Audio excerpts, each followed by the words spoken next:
मुरबे येथील तरुणीच्या निर्घुण हत्येप्रकरणी नराधम प्रियकराला 4 दिवसांची पोलीस कोठडी सुनावण्यात आली आहे। रात्री उशिरा मृत तरुणीवर शोकाकुल वातावरणात अंतिम संस्कार करण्यात आले।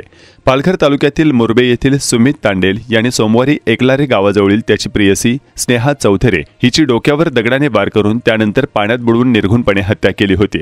हत्या करून फरार झालेला आरोपी सुमित तांडेल यांनी प्रथम त्याच्या राहत्या घरी आणि त्यानंतर मोरेकुंड पुलाजवळ गळफास घेऊन आत्महत्या करण्याचा प्रयत्न केला, मात्र दोन्ही वेळेस त्याचा हा प्रयत्न अयशस्वी झाला।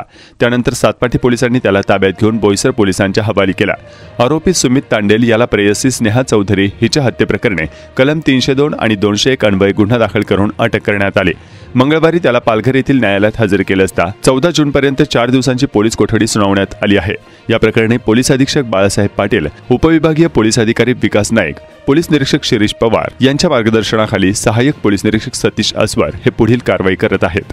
आरोपी सुमित तांडेल आणि मयत तरुणी स्नेहा चौधरी यांच्या 4-5 वर्षांपासून प्रेमसंबंध सुरू होते, मात्र स्नेहाच्या कुटुंबियांचा प्रेमसंबंधास विरोध असल्याने सोमवारी कामावर जाताना दोघांचा रस्त्यात वादविवाद झाला। भांडणादरम्यान सुमित याने स्नेहाच्या डोक्यात 2-3 वेळा दगडाने वार करून जखमी केला। त्यानंतर तिला दुचाकीवर बसून एकलारे गावामागील खाडीजवळ नेऊन पाण्यात बुडवून स्नेहा हिची निर्घुणपणे हत्या केली।